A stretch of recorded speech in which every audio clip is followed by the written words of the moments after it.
Hi అండి, welcome to Shanmukh cooking recipes. ఈరోజు special కోవాతో sweet అండి. అసలు చాలా చాలా బాగుంటుంది అనమాట. ఇది ఫంక్షన్స్ కానీ ఇంట్లో ఏదైనా ఫంక్షన్స్ కనుక ఉన్నట్టయితే ఈ స్వీట్ కనుక చేసుకున్నట్టయితే చాలా చాలా బాగుంటుంది అనమాట. చూస్తానికి అట్రాక్షన్గా ఉన్నా కూడాను, తినటానికి కూడాను అదే విధంగా మంచి టేస్ట్గా ఉంటుందండి. అసలు అమృతంలాగా ఉంటుంది అనమాట. ఆ విధంగా చూసుకొని దీన్ని ఏ విధంగా చేసుకోవాలో, దీనికి కావాల్సిన పదార్థాలు ఏంటో చెప్తాను.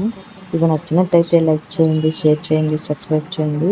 ముందుగా ఒక మిక్సీ జార్ తీసుకొని అందులో కప్పు రైస్ అండి, మనం వండుకున్న రైస్ ఉంటుంది కదా, ఆ రైస్ తీసుకోవాలి. తీసుకొని ఒక కప్పు అందులో వేసుకొని ఒక హాఫ్ కప్పు వాటర్ పోసుకోవాలండి. కొద్దిగా పోసుకొని మనం మిక్సీ పట్టుకోవాలన్నమాట. ఈ విధంగా వాటర్ పోసుకొని మెత్తగా గ్రైండ్ చేసుకోవాలి. ఇదిగోండి ఈ విధంగా ఉంటుంది అనమాట. చాలా పేస్ట్ లాగా రవ్వ టైప్ లాగా ఉంటుంది అనమాట. ఈ విధంగా ఉంటే దాన్ని మనం ఒక వేరే బౌల్లోకి తీసుకొని పక్కన పెట్టుకోవాలి. అలాగే ఒక పాన్ తీసుకోవాలి, అందులో నెయ్యి వేసుకోవాలండి. 3 స్పూన్స్ దాకా నెయ్యి వేసుకోవాలన్నమాట.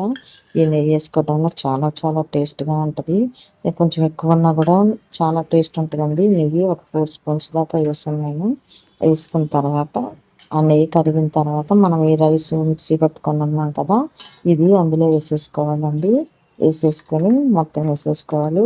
వేసుకున్న తర్వాత మనం లైట్గా ఫ్రై చేయాలండి. దగ్గరుండి ఫ్రై చేసుకుంటూ ఉండాలి. ఆ నెయ్యి కాగిపోయింది చూసారా, నెయ్యి కాగిన తర్వాత ఇప్పుడు మనం ఫ్రై చేసుకున్న 5 మినిట్స్ దాకా దగ్గరుండి చేసుకోవాలండి. లైట్ వెళ్తే పక్కకు కనుక వెళ్ళినట్టయితే మాడిపోతే స్వీట్ అస్సలు బాగోదు.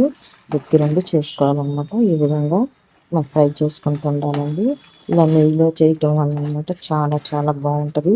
మనకి కొంచెం ఇదిగా ఉంటుంది అనమాట. నిల్వ ఉన్న స్వీట్ 1 డేకి పాడవకోకుండా 2 డేస్ దాకా ఉంటుంది అనమాట. ఇలా మనం ఫ్రై చేసుకోవటం వల్ల చాలా చాలా బాగుంటుంది. ఈ విధంగా చేసుకున్న తర్వాత ఫ్రై అయిపోతుందండి. ఇప్పుడు మనము ఇలా ఫ్రై చేస్తున్నప్పుడు మనకు నెయ్యి అనమాట బయటకు వస్తుంది అనమాట. చూసారా నెయ్యి అంతా ఎలా వస్తుందో. ఈ విధంగా ఉన్నప్పుడు ఒక హాఫ్ కప్పు కోవా వేసుకోవాలండి. నేను స్వీట్ కోవా వేసాను. పచ్చి కోవా వేసుకున్నట్టయితే మనం షుగర్ తగ్గించుకొని వేసుకోవాలి. ఇది నేను స్వీట్ కోవా కాబట్టి కొంచెం షుగర్ తక్కువ వేసుకోవాలన్నమాట. మనము పచ్చి కోవా అయితే కనుక కప్పు రైస్కి కప్పు షుగర్ వేసుకోవాలన్నమాట. ఈ విధంగా ఈ రెండు కూడాను ఆ నేతిలో వేపాలండి. బాగా వేపుకుంటా ఉంటే మనకి మళ్ళీ ఇందాకట్లాగా నెయ్యి బయటకు వస్తుంది కదా, ఆ విధంగా అంతసేపు మనం వేపుకుంటానే ఉండాలి. లేకపోతే బాగోదన్నమాట. ఇలా చాలాసేపు ఫ్రై చేసుకుంటానే ఉండాలి. చేసుకున్న తర్వాత చూసారా మనకు నెయ్యి వచ్చింది కదా. ఇప్పుడు షుగర్ వేసుకున్నాను. నేను హాఫ్ వేసుకున్నానండి, ముప్పావు. ఎందుకంటే స్వీట్ కోవా వేసాను కాబట్టి. ఈ కోవా మీరు పచ్చి కోవా అయితే ఆ కప్పుగా వేసుకోవాలి. అప్పుడు కరెక్ట్గా ఉంటుంది. ఈ విధంగా వేసుకున్న తర్వాత మనం ఇంకా కాసేపు మళ్ళీ ఫ్రై చేసుకుంటాం. ఈ విధంగా చేసుకుంటాం వల్ల మనకి ఈ షుగర్లో ఈ రైస్ షుగర్లోను మళ్ళీ కోవాలోను బాగా ఏగిద్ది, నెయ్యిలోను బాగా ఏగి మనకి మంచి టేస్ట్ వస్తుంది. ఈ విధంగా వేపుకుంటున్నాం చూసారా, మనకి వదిలేస్తుంటుంది నెయ్యి. ఆ విధంగా ఉంటుంది అన్నమాట. అప్పటిదాకా మనం చేసుకుంటూ ఉండాలి. ఈ విధంగా చేసుకున్నప్పుడు అందులో మనం మిల్క్ కూడా పోసుకోవాలండి. ఇవ్వండి అయిపోయింది ఫ్రై చేసుకోవడం. ఇప్పుడు అదే కప్పుతో పాలు తీసుకోవాలన్నమాట. చిక్కటి పాలు అయితేనే చాలా టేస్ట్గా ఉంటుంది అన్నమాట. ఈ విధంగా చేసుకొని ఈ పాలల్లో ఇందులో నెయ్యిలో కోవాలో మొత్తం ఈ రైస్ బాగా ఇదవుతుంది అనమాట. ఇదయ్యి మనకి చాలా చాలా టేస్ట్ వస్తుందండి. అసలు ఈ స్వీట్ చేస్తే ఇంట్లో ఏదన్నా ఫంక్షన్, బర్త్డే ఫంక్షన్స్ కానీ ఏదన్నా కానీ అన్నట్టయితే ఈ స్వీట్ చేస్తే అసలు అందరికీ చాలా బాగా నచ్చుతుంది అన్నమాట. అంత బాగుంటుంది. ఈ విధంగా మనం కాసేపు తిప్పుకుంటుండాలండి. తిప్పుకున్నాక మనకు అట్రాక్షన్ ఉండటానికి గ్రీన్ వేస్తేనే బాగుంటుందండి. గ్రీన్ కలర్ వేసుకోవాలి. ఇష్టమైతే వేసుకోవచ్చు, లేకపోతే లేదు. వేసుకోవటం వల్ల మనకి మంచి కలర్గా వచ్చి చూస్తానికి చాలా లుక్గా ఉంటుంది ఆ స్వీటు. ఆ లుక్కు తగ్గ టేస్ట్ కూడా బాగుంటుంది.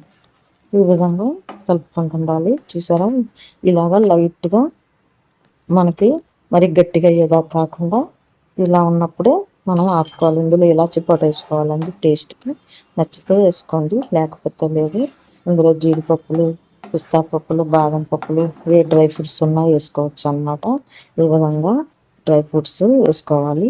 వేసుకున్న తర్వాత బాగా కలుపుకోవాలండి. బాగా ఇదైంది కదా మనకి, ఈ విధంగా ఉన్నప్పుడు కట్టేసుకోవాలన్నమాట. స్టవ్ ఆఫ్ చేసేసుకొని దీన్ని వేరే బౌల్లో తీసుకుందాం. ఈ విధంగా ఒక బౌల్ తీసుకొని ఈ బౌల్లోకి అంతా తీసుకోవాలండి. మొత్తము తీసేసుకొని దానిపైన డ్రై ఫ్రూట్స్తో కనుక మనం డెకరేట్ చేసుకొని ఈ విధంగా పైన ఏది ఉంటే బాదం కానీ పిస్తా కానీ ఉంటే వాటి పైన వేసుకొని ఈ విధంగా బౌల్లోకి తీసుకోవాలి. చూసారా అసలు ఎంత బాగుందో, చూస్తుంటేనే నోరు ఊరిపోతుంది కదా. దీన్ని ఇప్పుడు మనం ఫ్రిడ్జ్లో పెట్టుకోవాలండి. కాసేపు ఒక 15 మినిట్స్ ఫ్రిడ్జ్లో పెట్టుకోవాలి. ఇది పెట్టుకోవటం వల్ల మనకి కూలింగ్ మరీ ఎక్కువ కూలింగ్ ఉండకూడదు, మరీ తక్కువ కూలింగ్ ఉండకూడదు, మీడియంలో ఉండాలి. అప్పుడైతేనే ఈ స్వీట్ చాలా చాలా బాగుంటుంది. ఇదిగోండి ఫ్రిడ్జ్లో నుంచి పెట్టి తీసిన తర్వాత ఈ విధంగా ఉంటుంది అన్నమాట. చూసారా ఎంత బాగుందో. ఇప్పుడు ఈ గరిటతో ఇలా తీసుకొని చూడండి అసలు ఎంత బాగుందో. ఈ బౌల్లో కనుక తీసుకున్నట్టయితే కనుక చూడండి అసలు చూస్తుంటేనే ఊరిపోతుంది కదా. ఈ విధంగా ఇంకొకటి కూడా చేసుకొని దాని మీద డ్రై ఫ్రూట్స్ కన్నా వేసుకొని అసలు తింటుంటేనండి ఎంతమంది అడుగుతారో చాలా బాగుంది, చాలా టేస్ట్గా ఉందని. ఓకే, ఇంట్లో ఏదైనా ఫంక్షన్స్ కాడ అయితే వేరే స్వీట్ కాకుండా ఈ విధంగా ఈ స్వీట్ చేసి చూడండి, మీకే నచ్చుతుంది. చాలా బాగుంటుంది, చాలా చాలా టేస్ట్గా ఉంటుంది. చూడండి అసలు ఎంత బాగుందో, నోట్లో పెట్టుకుంటే అలా వెళ్ళిపోద్ది అన్నమాట. అంత బాగుంటుంది. నచ్చినట్టయితే లైక్ చేయండి, షేర్ చేయండి, సబ్స్క్రైబ్